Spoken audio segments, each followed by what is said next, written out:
Jacob's POV. Ano pa nga bang mararamdaman ng isang lalaki kapag nabanggit ng ibang pangalan na lalaking asawa mo during your honeymoon? Siyempre, masakit. Sobrang sakit. Hindi ko lang pinahalata sa kanya, pero nadurog talaga ang puso ko. Hindi ko tuloy mapigilan na hindi mag-isip kung may nangyari ba sa kanila ni Rafael habang nasa Paris pa sila. Knowing Charmaine, masasabi kong hindi. Hindi kasi ako naniniwala na minahal niya talaga si Rafael. Maaaring minahal na nga niya ito dahil ito yung naging sandalan na tumulong sa kanya nung panahong magulo pa sa amin ang lahat. Naging mahina ako that time. Hinayaan ko siyang mapunta sa iba. Kaya siguro deserve kong maghinanakit ng ganito. Alam kong sagad sa buto ang galit niya sa akin noon. Kaya doon tayo sa magandang banda. Asawa ko na siya. Ako ang nanalo sa puso niya. Kung totoo nga na may nangyari sa kanila masakit mang isipin pero tanggap ko. I am her first and surely I am her last. Alam ko ring mali ang ginagawa ko ngayon. I'm too selfish. Puro kasinungalingan ang finifeed ko sa utak niya para lang matanggap niya akong muli. That's why pinakasalan niya ako. Pinaniwala ko siya na mala fairy tale ang aming love story, ngunit ang totoo ay hindi. Hindi naman talaga ako naging mabuti sa kanya simulat sa pool. Ngunit anong magagawa ko? Mahal na mahal ko siya.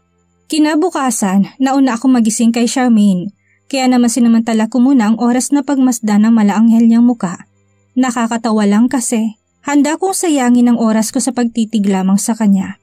Hindi ako manghihinayang dahil hindi siya nakakasawang tignan. Para akong tanga nang ngumingiti mag-isa habang hinahaplos ang malambot niyang buhok. I'll cherish this moment forever because since the day that I met you, I'll ever had anyone that make me feel this way. And my heart is sure it wants to be with you. Now, I'm willing to give you my whole world. Ganito yata talaga kapag mas mahal mo yung asawa mo. Marami ang magbabago, from my cold personality to clingy husband. I don't care of OA na sa pandinig pero ito na nga ako ngayon. Ang Jacob na mahal si Charmaine na babe niya. Bigla akong napaayos ng upo nang sa tansya ko ay gising na siya. Shit, even her simple hiccups makes me go crazy. Ano bang nangyayari sa'yo, Jacob? Babe, kanina ka pa ba dyan? Tanong niya sa akin habang nagkukuskus ng mata. I don't know. Wala sa sariling pag-amin ko. Hindi ko na kasi namalayan kung gaano na ba ako katagal nakatitig sa kanya. Tss, ano bang sagot yan? Puro ka talaga kalokohan. Coffee at the beach sand? Wow, sounds good. Wait lang, maliligo lang muna ako. Okay babe, hintay na lang kita dito. Okay. Mabilis siyang bumangon mula sa higaan at kinuha ang kulay puting tuwalya at saka naglakad patungong CR. Bigla niya akong nilingon. Sumabay ka na kaya sa akin maligo? Hindi ko inaasahang alok niya sa akin. Ha? Pagsisiguro ko muna. Baka na mali lang ako ng dinig Sabay na tayo para makasave ng water. Nahihiya pa niyang pagdadahilan. Napailing na lang ako. Ano yun? Save water? Asawa ka na isang bilyonaryong katulad ko tapos sasabihin mong magtipid? Na, alam kong gusto niyang ipahiwatig. Well, ready yourself. Sa isip-isip ko. Kahit na nakaligo na ako'y kanina ay walang ano-ano sinundan ko kaagad siya sa banyo. At syempre, second day pa lang namin dito sa Amanpulo Island kaya naman sinulit ko talaga ang pag-aarkela ko dito ng isla na ito. Muli na namang napuno ng ungol namin ang villa na inupahan namin. We did it in standing positions at masasabi ko na talagang magandang morning routine itong ginagawa namin. Nabuhayan ako ng dugo. Full charge, eka nga. Uhaw at gutom kaming lumabas ng banyo. I put some kiss mark on her neck accidentally sa vigil ko. Wala namang problema dahil wala naman kami ibang kasama sa isla na ito. Only just the two of us. After naming magbihes ay dumiretso na kami sa tabi ng dagat kung saan naroon ang aking pinahandang almusal. Sayang babe, medyo mainit na dito, reklamo niya. She's right, mainit na nga. Maganda sanang mag-almusal dito kung hindi sa putok ang araw. At dahil concern ako sa balat ng babe ko ay naisipan kong iyain na lamang siya na sumakay ng yate. How about doon na lang tayo mag-breakfast? Turo ko sa nakaparadang yate sa hindi kalayuan. Ha? Hindi na. Okay na ako rito. At saka hindi naman natin kilala yung may-ari niyan. Baka hindi pumayag yun. Papayag yun. Siguradong pagkakasabi ko. Hinila ko siya patungo doon upang makipag-usap sa bantay doon at ayon sa bantay ay available naman for breakfast ang yate kasi nga lang ay hindi yun kasama sa narentahan ko. Tara na babe, balik na lang tayo doon. Mukhang wala yata ang bilib sa akin ng asawa ko. Makapagpakitang gilas nga. Magkano ba ito kung bibilin ko? Price it. Sir, hindi po siya for sale eh. For rent lang po talaga. Oh, I see. Then we will rent it. Kinurot ako ng mahina na aking asawa sa aking tagiliran. Narinig niya kasi kung magkanong upa rito at sa tingin ko hindi siya sang-ayon. Maybe nangihinayang siya. Babe, hindi naman ata makatarungan yung 100,000 pesos for 24 hours. Sayang ang pera. Bulong niya sa akin. Natawa naman ako sa pinakita niyang reaksyon. Diyos ko, sa dami ko ba namang pera na inubos dahil sa pagmamahal ko sa kanya? 100,000, panghihinayangan ko pa. Halika na babe. Hindi naman yati yung binayaran ko rito eh, kung hindi yung quality time na pagsasaluhan natin. Kaya tara na sa loob. Bahala ka, gastos ka ng gastos. Ay, may amnesia nga siya. Nakalimutan na din niya kung gaano ako kayaman. Sa deck ng yati kami unang nagtungo. May lamesa doon at upuan para sa 2 tao. May romantic kick din ang disenyo rito para talaga sa mga bagong kasal na tulad namin na nagbabakasyon dito. Ilang saglit lang ay nagsimula na rin itong umandar. Hinawakan kong kamay niya at bahagyang pinisil. Nakatitig lang ako sa kanya. Habang siya naman ay nakatingin sa malawak na dagat. I captured a picture on her. Napakaganda talaga niya. Ilang sunod-sunod pang stolen shots ang ginawa including ang paghahawak namin ng kamay. So aesthetic vibes. Maya-maya niyaya ko siyang mag-picture kaming dalawa at pumayag naman siya. Pinaglapit namin ang mga mukha namin at saka ako bumilang. 1, 2, 3. Kasabay ng pag-click ko sa gitnang buton ay sabay ko ring hinalikan siya sa pisngi. Dali-dali akong lumayo ng bahagya sa kanya at excited kong tinignan ang aming kuha. Doon ay kitang-kita kong kanyang pagkagulat sa aking ginawa. Natatawa ako habang pinagmamasdan ang nasabing kuha namin sa aking cellphone at the same time ay kinikilig din ako. Ito yung sinasabi kong priceless. Singganda niya yung view. Sa isip-isip ko. Nang balingan ko siyang muli ay napansin kong namumula ang kanyang muka. Mukhang kinilig din siya sa ginawa ko. Ay, eto rin yung ayaw kong mawala hanggang sa huli. Ang huwag mawalang kilig sa aming pagsasama. Sana kahit pareho na maputi yung mga buhok namin, ay nananatiling sweet pa rin kami sa isa't isa. Breakfast is also ready. As we requested, they will serve us fried rice and fresh veggie salad. Meron ding nakahain na fish fillet, hotdog, tocino at hash brown. Biglaan pa to ha? What more later? Pagkatapos namin kumain ay nagpatuloy pa rin ang paglalayag namin. Nilibot namin ng mga magagandang tanawin dito sa Amanpulo at masayang-masaya ako tuwing masisilayan ko ang magandang ngiti ng aking asawa. Animoy Jack and Rose kami ng Titanic na magkayakap sa pinakaunahan ng yate. Charmaine's POV. Maghapon kaming namasyal ni Jacob dito sa Amanpulo Island gamit ang kanyang narentahang yate. Masaya naman, nag-enjoy naman ako. First time kong makasakay sa ganito at never ko sigurong mararanasan na sumakay ito kung hindi ako nakapangasawa ng isang bilyonaryong gaya niya. He's a full package. Pera, ari-arian at magandang muka ay nasa kanya ng lahat. Kung titingnan siguro ng iba, malamang iniisip nila na swerte ako sa aking napangasawa. Na nakabingwit ako ng malaking isda, from rags to riches. Totoo naman, lahat ng gusto ko'y binibigay ni Jacob. Lahat ng material na bagay na sa tingin niya ay makakapagpasaya sa akin. Kaya minsan parang napapaisip tuloy ako. Paano nga kaya kung nagka-amnesia nga ako? Malamang in love siguro ako sa kanya ngayon. Siguro pinaniniwalaan kong lahat ng mga kasinungalingan niya. At mapapaniwala ko sarili ko na perpekto ang pagsasama namin gaya na sinasabi niyang mala fairy tale na pagkakilala namin. Tss, nakakatawa. Hindi totoong sa school kami nagkakilala. Hindi nung araw na nagbigay siya ng scholar. Tandang-tanda ko pa rin ang lahat ng pangyayari nung araw na yon. Papalabas ako ng classroom namin nung bigla niya akong nilapitan. Napahigpit ng pagkakahawak niya sa braso ko at talagang dumaing ako sa sobrang sakit. Yung mga mata niya noon ay nalilisik at galit na galit. Dinala pa nga niya ako sa may garden ng school namin kung saan walang gaanong tao para doon ako sitahin. Sir, nanginginig na pagkakasabi ko. Sir pa nga ang tawag ko sa kanya noon dahil gaya ng sabi niya din ay isa akong katulong sa mansyon. Katulong na mas masahol pa sa hayop ang trato. Sa kanya ko naranasan nagisingin sa pamamagitan ng pagbuhos ng malamig na tubig sa mukha. Ano pong ginagawa niyo dito? Iritang-irita siya sa pagmumukha ko. Wala ka na dun. Ang gusto ko lang ay umarte ka mamaya na hindi mo ko kilala. Much better kung hindi mo ko kakausapin, okay? Bakit po? Hindi ko pa nagigets no ng ibig niya sabihin. Mas lalo pa niyang idiniin ang pagkakahawak sa braso ko at pilit na pinapaintindi ang gusto niyang mangyari. Ang sabi ko, umarte ka na hindi mo ko kilala. Ayoko may ibang makakaalam na nagtatrabaho ka sa akin bilang katulong. Nagkakaintindihan ba tayo? Halos itakwil niya ako noon, kinakahiyan niya ako.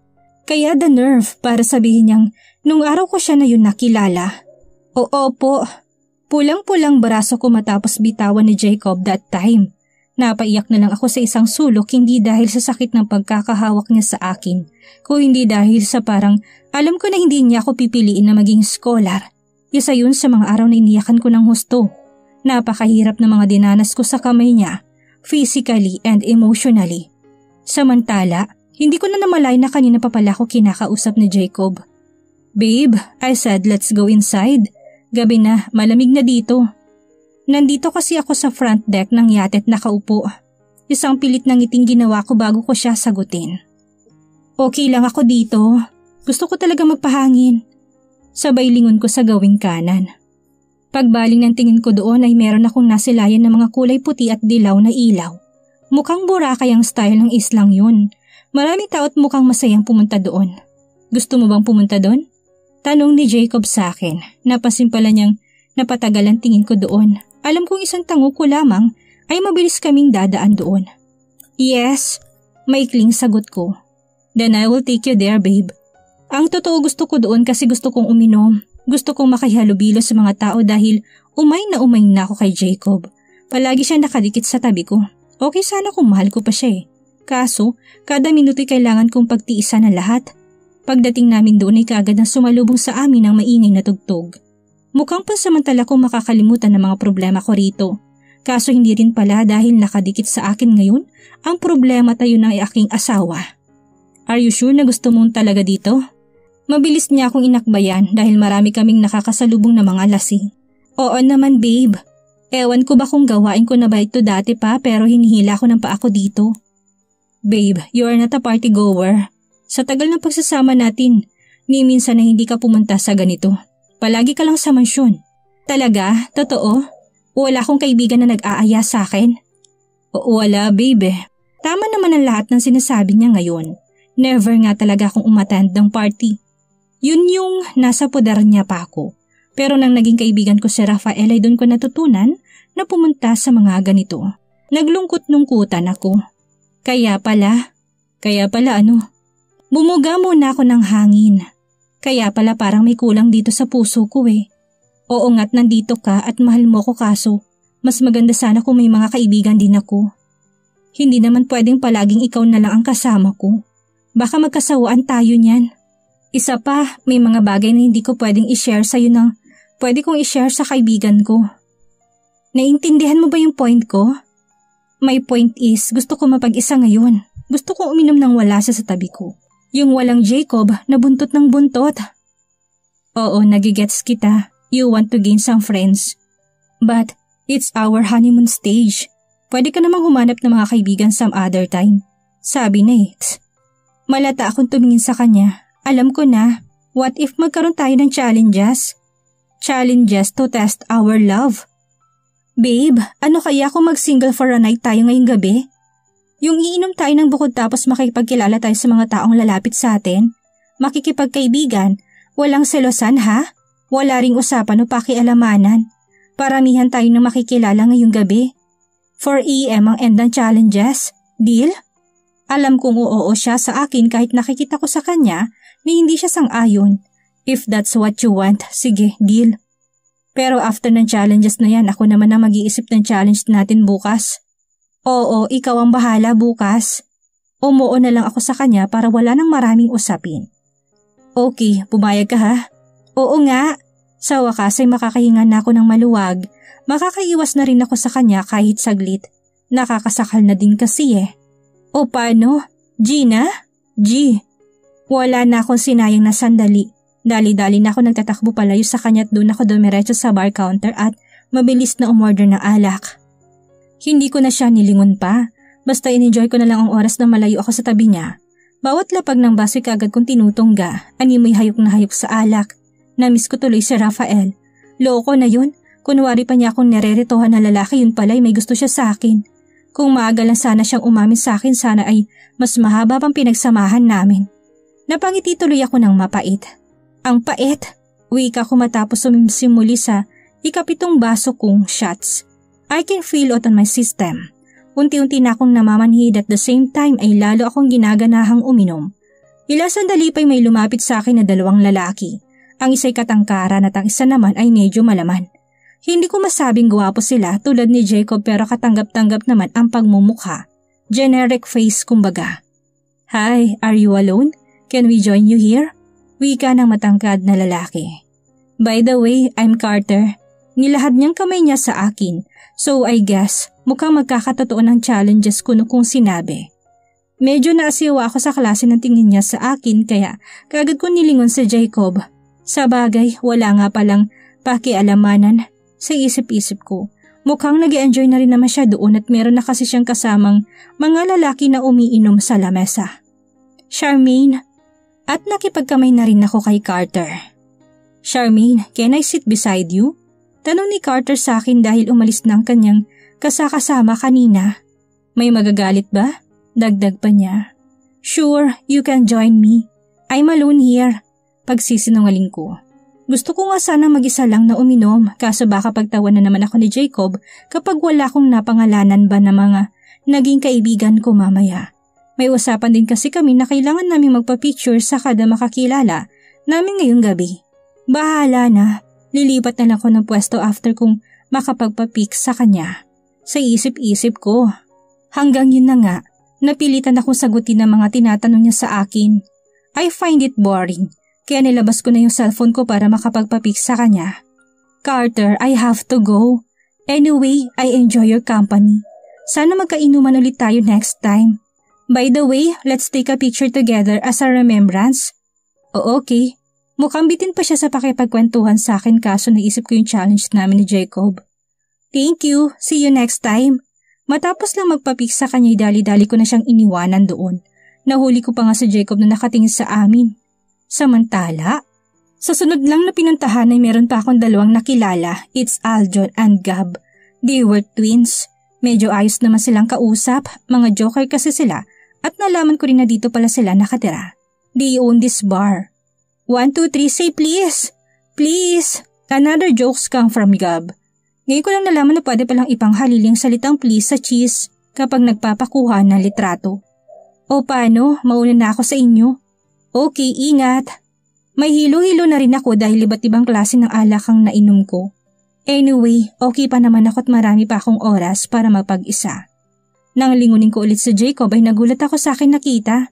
Sino ba yung mga malalanding babae na yun? Wika ako sa hangin. Kaagad na nakipang dibdib ko na makita ko pang nakayakap pa kay Jacob. Ang isa rito, kulang na lang ay kaskas kay Jacob ang dibdib nito. Ito na ang hayop na Jacob na ito. Tuwang-tuwa for today's video. Nakita na yung nakatingin ako eh. Aba, sandali, susugurin ko na nga sana siya upang awayin kaso naalala ko na challenges nga pala ito. At sa akin mismo nang galing na walang pansinan, walang pakialamanan at walang selosan. Ha? Akala mo pumunta ako sa dance floor upang makipagsayawan. Dahil may tama na rin ako ng alak, ay hindi na ako nakaramdam ng anong hiya. Nakipagsabayan talaga ako sa mga babaeng gumigiling sa gitna. Kaagad naman ako napaligiran ng mga kalalakihan. Silang lahat ay gusto ako makasayaw, ngunit hindi ko sila gaano mangitian dahil umasim ang mukha ko tuwing madadako ang tingin ko sa aking asawa na silosa. Abala sa pakipagkaibigan ko sa mga nagsasaksihang babae. Sandali ako napatulal at napahinto sa pagsasayaw. Tama bang nakikita ko? Inabot ng babae ang cellphone kay Jacob. Huwag niyo sabihin naghihingian na sila ng number. Walang ano-ano'y nilapitan ko sila. Nagiinit ang punong tenga ko dahil naglalandian na sila. Ikaw babae ka? Haliparot ka? Alam mo bang may asawa na yung nilalandi mo? Halika dito, uubusin ko yung dry mong buhok. Pinagsasabunutan kong impakta. Ha? Akala niya ha? Sasamain talaga siya sa akin. Aray ko, bitawan mo ko. Nasasaktan ako. Daing niya. Hindi kasi siya makaporma sa akin. Nasa ibabaw niya ako kaya naman nalalamog na siya ng husto. Babe, stop that. Ano ka ba? Wala kaming ginagawang masama. Please lang, tumigil ka na. Kahit na umawat pa si Jacob ay hindi niya ako kayang mapigilan. Hindi. Ito kasing kerengkeng na ito eh. Nilalandi ka niya, kaya babasagin ko mukha niya.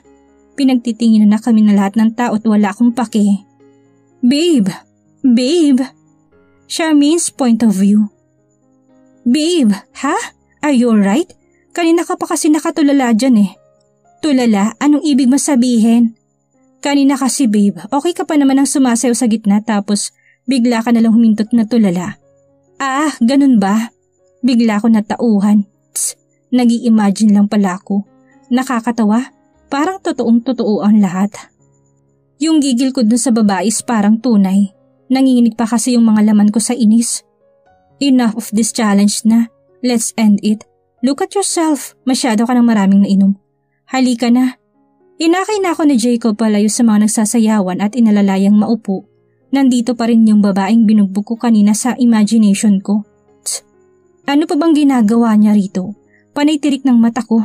Ilang sandali pa inakbayan ako ni Jacob at ipinakilala sa babaeng kaharutan niya kanina.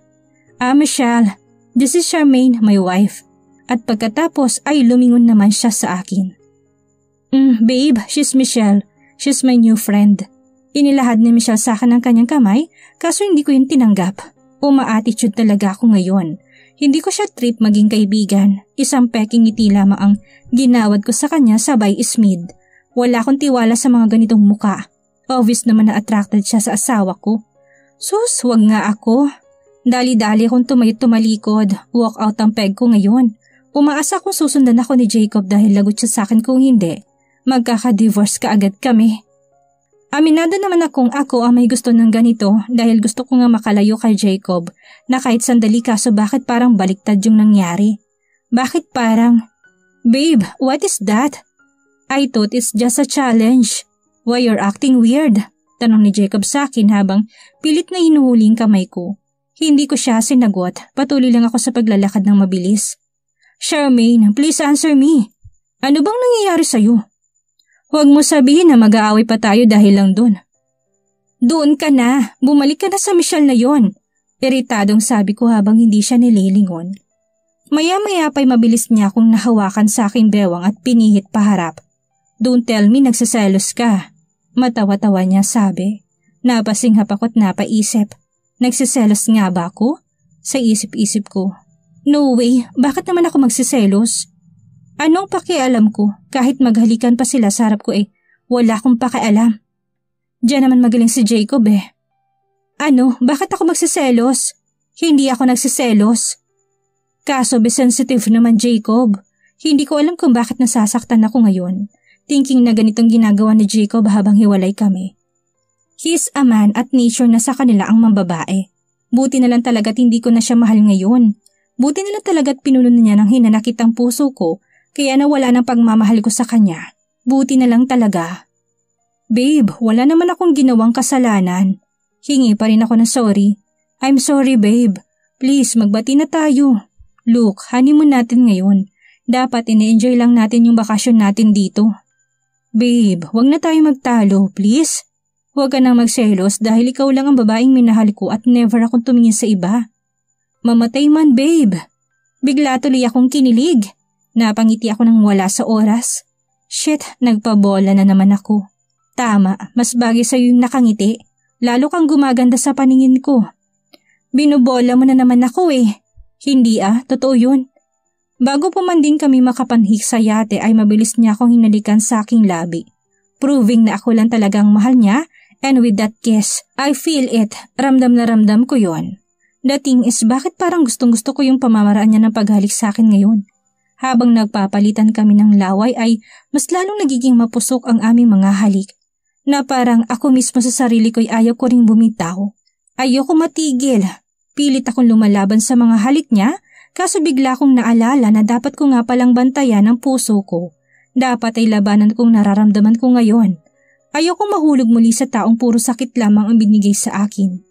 Why did you stop? Hinawakan niya ako sa aking baba at tinignan ako ng pamatay niyang tingin. Come on, let's continue in our room. Itong tingin na tong nakakapanghina sa akin, para akong robot na naging sunod-sunuran sa kanya. Nandito na kami ngayon sa loob ng kwarto namin, dito sa yate habang hinahayaan ko lang siyang gawin ang lahat ng gusto niya sa akin. Punong-puno ng pagnanasa ang kanyang mga mata at ang nakakainis pa dito ay nagiinit na ako ngayon. Napahawak ako sa kanyang ulot, sa isang kamay ko naman ay sa kanyang batok. I'm out of my mind. Nawala na si isip ko mga kasalanan niya sa akin. Sige pa, mas diniin ko pang lalo sarili ko sa kanya. Kung dati ginagamit niya ako nang wala lang sa akin, ngayon ay parang totoo ng mga ungol ko. Naisip ko tuloy na baka niloloko ko na lang sarili ko, na ayaw ko lang aminin sa sarili ko na may puwang pa rin siya sa puso ko. Na kahit ang dami kong dahilan para kamuhian siya, ang ending ay bumabalik lang ang nawala kong feelings sa kanya because of this. Galit pa bang babe ko? Malanding tanong niya sa akin habang inaalalayan ako pahiga. Ikaw lang ang babaeng mahal ko ng ganito. That's why I marry you. Nakakabaliw ka, Charmaine. Unti-unti siyang pumesto sa gawing ibaba at alam ko ng susunod niyang gagawin. Now he's playing my pearl. Alam na alam talaga ni Jacob ang kahinaan ko. Bukas ko na lang siguro kagagalitan ng sarili ko sa pagiging marupok ko. Sa ngayon ay enjoyin ko na lang muna ang ginagawa namin. Samantala, muli na naman niyang pinutok sa loob kong kanyang katas. Desidido talaga siyang buntisin na ako, kaya napapaisip tuloy ako kung paano nga kaya kung mabuo ang mga yon. Kahit nasabihin kasing ineri ko yun ay hindi pa rin ako nakakasiguro na nailalabas ko ngang lahat iyon. Iba si Jacob pagdating sa kama. Talagang nadadalan niya ako kaya nakakasabay kaming makaraos. Diyos ko, huwag muna sana. Ayoko magbuntis lalo na't pinangako ko sa akin sarili na hindi ako magtatagal na makisama kay Jacob. Wala akong plano na bumuo ng pamilya kasama siya. Hindi ko kaya. Ngayon ay payapa na natutulog si Jacob sa tabi ko. Napakaamo niyang tignan. Nakaka-inlove. Kaso ngayon tapos na kaming magnigay, parang bumalik na naman ang galit at inis ko sa kanya. Hay salamat, tama yan, init lang yung nararamdaman ko kanina. At hindi yun pagmamahal. Hindi ko naman masisisi ang sarili ko kung bakit gano'n na lang ako ka-attracted kay Jacob. Pagdating sa kama, bukod kasi sa siya ang nakauna sa akin ay siya lang din ang taong nakagalaw sa akin. Kinaumagahan, sunod-sunod na rin mula sa cellphone ni Jacob ang nakapagpagising sa akin. Noong una hindi ko yun pinansin kasi hindi tumatayo si Jacob para sagutin yun. Kaya para matahimik ay nagpasya na lang ako nang sasagot. Nang dadamputin ko na yun ay siya namang mamamatay. Babalik na nga sana ako sa higaan kung bakit nakatihan ko yung kalikutin. There's a 3 messages in his screen. Mabilis ko yung pinakialamanan at nawindang ako sa nabasa. Okay na Mr. Jacob. Successful ng pagpapa-freeze ng Lesotho. Pinatigil ko na rin ang operation ng immediately para sila na mismo mag-pull out ng mga shares nila. Ang taba talaga ng utak mo. Safe na safe sa kamay mong Lesotho. Walang pangalan na nakasave doon kung hindi Lesotho attorney. Hindi. Paano niya nasikmurang pakialaman ng Lesotho? Anong freeze? Anong safe sa kamay ni Jacob? Huwag niyo sabihin na siyang nagpahinto ng operasyon ng Lesotho. Wala talaga siyang puso. Mukhang isa na itong babala sa akin na dapat ay huwag talaga ako magtiwala kay Jacob. He's dangerous. Marami siyang bagay na ginagawa na hindi ko naisip na gagawin niya. Nanginginig ang kamay ko habang hawak ang cellphone. Si Rafael kaagad ang naisip ko. Naawa ako sa kanya. Maling-mali na ang nangyayari. Alam kong hindi niya gustong mawalang saysay na lang ang mga pinaghirapan ng mga magulang niya. I need to do something. But how? Babe, bakit hawak mo yan? Ano kayang gagawin ni Charmaine ngayong nalaman niya na pina-freeze na Jacob ang Lesotho? Maging dahilan kaya yun para lalo niyang kamuhian ng asawa? Malaman kaya niya na ginawa yun ni Jacob para protektahan lang ang kumpanya? Yan ang ating aalamin sa susunod nating kabanata.